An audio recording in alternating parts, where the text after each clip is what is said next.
हाँ दोस्तों, स्वागत है आपका मेरे YouTube चैनल इंग्लिश बाबू पर। और आज मैं फिर हाजिर हूँ आपके साथ एक नई स्टोरी लेकर।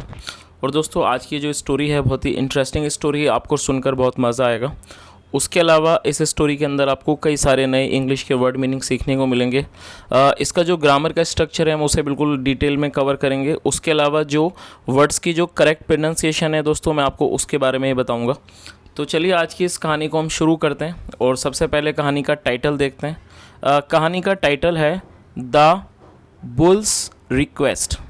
ये एपिस्ट्रोफी ऐसे इसका मतलब होता है काके की। तो क्या मतलब हुआ? और दोस्तों, बुल का मतलब होता है सांड या फिर बैल। तो क्या मतलब हुआ? द बुल्स रिक्वेस्ट मतलब कि बैल का अनुरोध। रिक्वेस्ट का मतलब होता है अनुरोध, निवेदन या गुजारिश, तो उसे रिक्वेस्ट कहा जाता है। तो दोस्तों, ये इस कहानी का टाइटल है, शीर्षक है। अब मैं इसे पढ़ना शुरू करता हूँ। आपसे रिक्वेस्ट है आप इसे बिल्कुल ध्यान से सुने ताकि आप इसे बिल्कुल अच्छे से समझ सकें। तो चलिए इसको शुरू करते हैं। In the palace of Akbar there was a bell tied near the tomb. क्या मतलब हुआ इसका? In the palace of Akbar मतलब कि अकबर के महल में। पैलेस का मतलब होता है महल। तो क्या मतलब हुआ? In the palace of Akbar मतलब कि अकबर के महल में there was a bell tied. Bell का मतलब होता है घंटी, और टाइड एडजेक्टिव है जिसका मतलब होता है बंधी हुई। तो क्या मतलब हुआ? There was a bell tied मतलब कि एक घंटी बंधी हुई थी नियर द टॉम्ब। टॉम्ब का मतलब होता है मकबरा, मतलब कि मकबरे के पास। तो इस पूरी लाइन का क्या मतलब हुआ? In the palace of Akbar there was a bell tied near the tomb मतलब कि अकबर के महल में there was a bell tied, एक घंटी बंधी हुई थी नियर द टॉम्ब, मकबरे के पास। चलिए आगे देखिए। A rope was tied to the bell। देखिए, रोप का मतलब होता है रस्सी। तो क्या मतलब हुआ इसका? A rope was tied मतलब एक रस्सी बंधी हुई थी टू द बेल मतलब कि घंटी के साथ। तो इस पूरी लाइन का क्या मतलब हुआ? A rope was tied to the bell मतलब घंटी के साथ एक रस्सी बंधी हुई थी। If यदि anyone wanted an urgent meeting। क्या मतलब हुआ? इफ़ यदि एनीवन मतलब कोई भी wanted an urgent meeting. Urgent meeting का मतलब हुआ कोई भी बहुत ही ज़्यादा आवश्यक मुलाकात। यदि कोई भी चाहता था, वांट मतलब चाहना, और ये पास्ट में है तो वांटेड हो गया। इफ़ एनीवन वांटेड यदि कोई भी चाहता था, क्या चाहता था? अर्जेंट मीटिंग मतलब बहुत ही ज़्यादा आवश्यक या कह सकते हैं मुलाकात चाहता था। विद द एम्परर मतलब कि बादशाह के साथ, राजा के साथ। The person pulled the rope, ये पुल की सेकंड फॉर्म है, मतलब जो व्यक्ति था वो खींचता था, क्या? रस्सी को खींचता था। एंड द बेल, और जो बेल थी, यूज्ड टू रिंग, वो जो घंटी थी वो बज जाया करती थी। दोस्तों, यूज टू का प्रयोग पास्ट में किया जाता है जब भी हम पास्ट में किसी आदत या कोई भी रेगुलर चीज़ को दिखाना चाहते हैं जो कंसिस्टेंट होती थी, निरंतर होती थी, तो वहाँ पर यूज टू का प्रयोग किया जाता है। और यूज टू के बाद यदि कोई वर्ब लगा का प्रयोग किया जाता है, जैसे यहाँ पर यह है RING रिंग। रिंग एक वर्ब है जिसका मतलब होता है बजाना, तो वो वर्ब की फर्स्ट फॉर्म आती है। तो आप इस चीज़ को याद रखें कि पास्ट में यूज टू का प्रयोग किया जाता है पास्ट की किसी आदत को बताने के लिए, और यूज टू के बाद हमेशा ही वर्ब की फर्स्ट फॉर्म आती है। तो क्या मतलब हुआ? The bell used to ring, जो घंटी है वो बज जाया करती थी। चलिए क्या आगे देखिए। वन डे मतलब कि एक दिन। दैट बेल, वो जो घंटी थी, बिगेन टू रिंग रिपीटेडली। दोस्तों, ये जो वर्ड है बिगेन, ये बिगिन की सेकंड फॉर्म है जिसका मतलब होता है किसी चीज़ का शुरू हो जाना। तो क्या मतलब हुआ? वन डे मतलब एक दिन। द बेल, जो घंटी थी, बिगेन टू रिंग, वो बजने लगी रिपीटेडली। रिपीटेडली एडवर्ब है जिसका मतलब होता है बार बार। तो क्या मतलब हुआ कि एक दिन घंटी बार बार बजने लगी। ऑल द सर्वेंट्स मतलब जो सारे नौकर थे, केम रनिंग। दोस्तों, ये जो वर्ड है कम रनिंग, मैं आपको इसका स्ट्रक्चर समझा देता हूँ। जब हम कोई ऐसा वाक्य बनाना चाहते हैं भागते हुए, करते हुए, तो वहाँ पर आपको जो दूसरी वर्ब होगी उसके साथ ING लगाना होता है, और जो पहली वर्ब है वो वाक्य के अनुसार आएगी। तो ये वाक्य जो है पास्ट इंडेफिनेट का है, पास्ट इंडेफिनेट में सेकंड फॉर्म का प्रयोग किया जाता है। तो ये जो केम है वो सेकंड फॉर्म है। तो इसका मतलब क्या हुआ? ऑल द सर्वेंट्स मतलब कि सारे नौकर, केम रनिंग भागते हुए आए, टूवर्ड्स द डोर मतलब दरवाजे की तरफ, एंड फाउंड और पाया, क्या पाया? A bull was chewing. Bull मतलब जो एक बैल था, च्यू करने का मतलब होता है चबाना। और दोस्तों यहाँ पर वॉज के बाद फोर्थ फॉर्म का प्रयोग किया गया, तो जब भी वॉज या वर के बाद फोर्थ फॉर्म का प्रयोग किया जाता है तो वो पास्ट कॉन्टिन्यूस का सेंटेंस होता है। तो क्या मतलब हुआ, एंड फाउंड, और उन्होंने पाया, क्या पाया, अ बुल वॉज च्यूइंग, जो एक बुल था, बैल था, वो चबा रहा था द रोप, रस्सी को, एंड और that caused the bell to ring. और कॉज करने का मतलब होता है कि चीज़ की वजह बनना या फिर कारण बनना, तो वो क्या है, वो कारण बना कि चीज़ का, कॉज्ड द बेल मतलब कि द बेल टू रिंग मतलब वो घंटी के बजने का कारण बना। चलिए आगे देखिए, दे ट्राइड, ये दोस्तों ट्राई की सेकंड फॉर्म है, इसका मतलब होता है प्रयास करना, कोशिश करना। They tried to remove. और दोस्तों यहाँ पर मैं आपको एक और बात बताना चाहूँगा, जब भी आप कोई ऐसा वाक्य बनाना चाहते हैं जहाँ पर दो वर्बों को लेकर सेंटेंस बनाया जाता है, तो आपको ये चीज़ याद रखनी है कि पहली जो वर्ब आप लगाएंगे उसके बाद पहले आपको टू लगाना है, और टू के बाद हमेशा ही वर्ब की फर्स्ट फॉर्म आती है। तो आप इस चीज़ को याद रखें, यदि आप कोई ऐसा वाक्य बनाते हैं जहाँ पर दो वर्बों का प्रयोग किया जाता है, जो प्राइमरी जो वर्ब होगी पहली, वो तो आप टेंस के हिसाब से लगाएंगे, और जो उसके बाद आपको टू लगाना है, और टू के बाद हमेशा ही वर्ब की फर्स्ट फॉर्म लगानी होती है।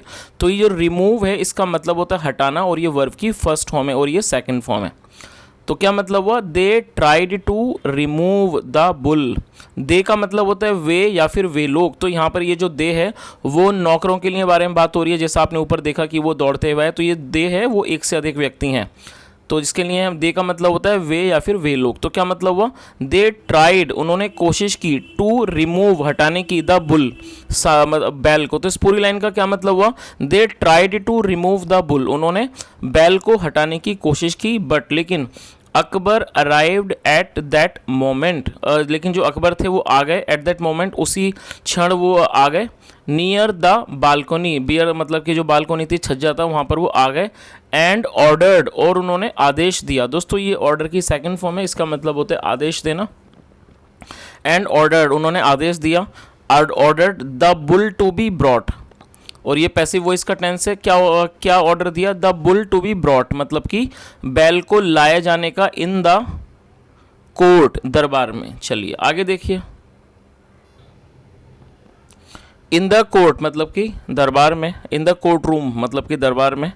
अकबर आस्क्ड बीरबल, अकबर ने बीरबल से पूछा, व्हाट डू यू थिंक, आपको क्या लगता है। दोस्तों जब भी हम किसी वाक्य में WH फैमिली वर्ड का यूज़ करते हैं, जैसे ही आप देख सकते हैं WH फैमिली वर्ड है व्हाट, तो उसके बाद आपको हमेशा ही हेल्पिंग वर्ब लगाने होती है। तो ये प्रेजेंट इंडेफिनिट का वाक्य है, और प्रेजेंट इंडेफिनिट की जो हेल्पिंग वर्ब है वो है डू, और उसके बाद वर्ब सब्जेक्ट आएगा, और उसके बाद वर्ब की फर्स्ट फॉर्म। तो जब भी आप ऐसा कोई वाक्य बनाना चाहते हैं कि जहाँ पे आप WH फैमिली वर्ड का यूज़ करते हैं, तो सबसे पहले आपको WH फैमिली वर्ड को ही आगे रखना है, और उसके बाद हेल्पिंग वर्ब को लिखना है, उसके बाद सब्जेक्ट फिर वर्ब। तो क्या मतलब हुआ, व्हाट डू यू थिंक मतलब कि आपको क्या लगता है, या कह सकते हैं आप क्या सोचते हो, अबाउट द बुल मतलब कि बैल के बारे में। तो ये क्वेश्चन, और यहाँ पर क्वेश्चन मार्क है, मतलब उन्होंने सवाल पूछा। लुक एट इट मतलब इसे देखो, एंड से समथिंग और कुछ कहो। दोस्तों यहाँ पर मैं आपको एक बात बताना चाहूँगा, ये जो इट का प्रयोग किया गया है वो उस बैल के लिए किया गया है, क्योंकि जब भी आपको इस चीज़ को याद रखना है कि जब भी हम ऐसे किसी प्रोनाउन को यूज़ करते हैं जो कि किसी एनिमल्स के लिए यूज़ होता है, तो एनिमल के केस में आपको हमेशा ही इट का प्रयोग करना होता है। तो आप इन चीज़ों को भी याद रखें। तो क्या मतलब हुआ, लुक एट इट मतलब इसे देखो, एंड से समथिंग और कुछ कहो। Why has it come here, अब जैसे मैंने आपको ऊपर बताया था कि जो लिविंग मतलब कि कोई भी एनिमल्स होते हैं तो उसके लिए इट का प्रयोग किया जाता है, और यहाँ भी उसके लिए इट का प्रयोग किया गया है। और दोस्तों जब हम किसी वाक्य में हैज़ या हैव का प्रयोग करते हैं और साथ में थर्ड फॉर्म, तो वो प्रेजेंट परफेक्ट का सेंटेंस होता है। तो ये जो हमारा वाक्य है ये प्रेजेंट परफेक्ट का है, और इट के साथ हमेशा ही प्रेजेंट परफेक्ट में हैज़ हेल्पिंग वर्ब का प्रयोग किया जाता है। तो क्या मतलब हुआ, why has it come here, वह यहाँ क्यों आया है। बीरबल सेड, बीरबल ने कहा, जहाँ पना मतलब कि जहाँ पना, उन्होंने कहा जहाँ पना। It is very old bull मतलब कि ये बहुत ही ज़्यादा बूढ़ा बैल है, प्रोबेबली, प्रोबेबली का मतलब होता है संभवतः, जहाँ मतलब किसी की संभावना हो उसे प्रोबेबली कहा जाता है, जो कि एडवर्ब है। प्रोबेबली मतलब कि संभवतः इट्स मास्टर मतलब कि जो इसका मालिक है, हैज़ लेफ्ट इट। दोस्तों ये जो लेफ्ट है ये लीव की थर्ड फॉर्म है और ये भी प्रेजेंट परफेक्ट का वाक्य है। तो क्या मतलब क्या कहा उन्होंने, बीरबल ने क्या जवाब दिया, प्रोबेबली मतलब कि संभवतः इट्स मास्टर मतलब इसके मालिक ने हैज़ लेफ्ट इट इसे छोड़ दिया। तो इस पूरे का मतलब क्या हुआ कि संभवतः इसके मालिक ने इसे छोड़ दिया है। चलिए आगे देखिए। आई थिंक मतलब कि मैं सोचता हूँ। You should call the master मतलब कि आपको मालिक को बुलाना चाहिए। मास्टर का मतलब मालिक। You should call the master. और दोस्तों मैं आपको एक बात बताना चाहूँगा, जब भी आप कोई ऐसा वाक्य बनाते हैं जहाँ पर आप किसी व्यक्ति को कोई सलाह देना चाहते हैं तो आपको वहाँ पर शुड का प्रयोग करना होता है। शुड जो है वो एक हेल्पिंग वर्ब है, तो वहाँ पर आपको शुड का हेल्पिंग वर्ब के रूप में प्रयोग करना होता है। तो क्या मतलब हुआ, आई थिंक मतलब मुझे लगता है। You should call the master मतलब हेयर मतलब आपको जो मालिक है मास्टर है उसे यहाँ बुलाना चाहिए। एंड और देन मतलब फिर डिसाइड करना चाहिए, तय करना चाहिए, या कि क्या कह सकते हैं निर्णय लेना चाहिए समथिंग कुछ भी। तो इसका क्या मतलब है पूरा कि मुझे लगता है कि आपको इसके मतलब मालिक को यहाँ बुलाना चाहिए और फैसला करना चाहिए, कोई भी फैसला करना चाहिए। The bull's master was then summoned. दोस्तों यहाँ पर आप देख सकते हैं कि ये वॉज के बाद थर्ड फॉर्म का प्रयोग किया गया। ये जो वर्ड है सम्मन, आप इसे नोट कर सकते हैं। सम्मन का मतलब होता है बुलावा या किसी को बुलाना।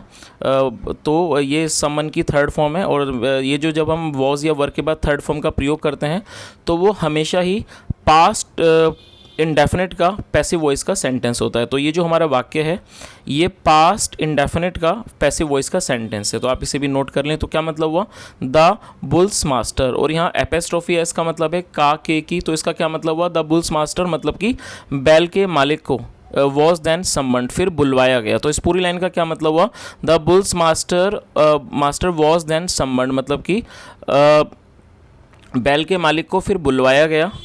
अ मैन केम एक आदमी आया एंड अड्रेस्ड अकबर। एड्रेस करने का मतलब होता है संबोधित करना या कुछ कहना। उसने अकबर को संबोधित किया। जहाँ पना इट इज़ माई बुल ये मेरा क्या है, ये मेरा बैल है। बट लेकिन एज यू कैन सी जैसा कि आप देख सकते हो I am a very poor man मैं एक बहुत गरीब आदमी हूँ। I can not even feed. दोस्तों आप इस वर्ड को नोट कर सकते हैं। फीड FEED फीड का मतलब होता है खिलाना, खाना खिलाना या फिर खिलाना, उसे फीड कहा जाता है। तो क्या मतलब हुआ, I can not even feed my family मतलब मैं अपने परिवार को भी खाना नहीं खिला सकता हूँ प्रॉपरली सही से। तो इस पूरी लाइन का क्या मतलब हुआ, I can not even feed my family properly मतलब कि मैं अपने परिवार को भी ठीक से खाना नहीं खिला सकता हूँ।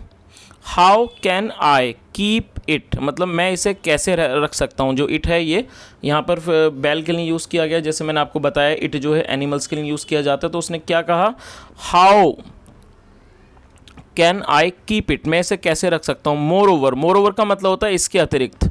The bull has grown very old. दोस्तों ये भी प्रेजेंट परफेक्ट का वाक्य है। हैज़ के बाद ये ग्रो और जो इसकी फर्स्ट फॉर्म है वो ग्रो है। ग्रो का मतलब होता है बढ़ना और ये थर्ड फॉर्म है ग्रोन। तो हैज़ के बाद थर्ड फॉर्म मतलब कि प्रेजेंट परफेक्ट का वाक्य। तो क्या मतलब है, मोर ओवर इसके अलावा या इसके अतिरिक्त। The bull has grown very old. और जो ये जो बुल है मतलब जो बैल है वो बहुत बूढ़ा हो गया है। एंड सिक और बीमार हो गया है। It is of no use to me now मतलब अब ये मेरे किसी भी काम का नहीं है। Akbar turned very thoughtful. दोस्त थॉटफुल का मतलब होता है विचारशील और टर्न का मतलब हो जाना और ये सेकंड फॉर्म है। तो क्या मतलब हुआ, और दोस्तों ये जो वर्ड है थॉटफुल आप इसे भी नोट कर लीजिए। ये एडजेक्टिव है जिसका मतलब होता है विचारशील। जब हम किसी चीज़ के बारे में बहुत ज़्यादा गहराई से सोचने लगे उसे थॉटफुल कहा जाता है। तो इस लाइन का क्या मतलब हुआ, अकबर टर्न्ड वेरी थॉटफुल मतलब कि जो अकबर थे वो बहुत ज़्यादा विचारशील हो गए। एंड आस्क्ड बीरबल और बीरबल से पूछा what can I do now अब मैं क्या कर सकता हूँ। बीरबल रिप्लाइड बीरबल ने जवाब दिया। जहाँ पना आई थिंक मतलब कि मुझे लगता है the man should take the bull with him. दोस्तों ये जो वर्ड है टेक, इसका आप इसे भी नोट कर लीजिए। टेक का मतलब होता है लेना या फिर ले जाना, तो इसके दो मतलब होते हैं, लेना या फिर ले जाना। तो इस लाइन का क्या मतलब हुआ, आई थिंक मतलब मुझे लगता है, द मैन जो आदमी है, the man should take the bull with him, मतलब कि आदमी को इस बैल को अपने साथ ले जाना चाहिए। The bull has served him all through his life. Serve करने का मतलब होता है किसी की सेवा करना, और ये हैज़ के बाद थर्ड फॉर्म है, तो ये प्रेजेंट परफेक्ट का वाक्य है। The bull has served him, तो ये जो बैल है, बैल ने उसकी, हिम मतलब उसकी, ये उस व्यक्ति के लिए यूज़ हो रहा है जो उसका मालिक है।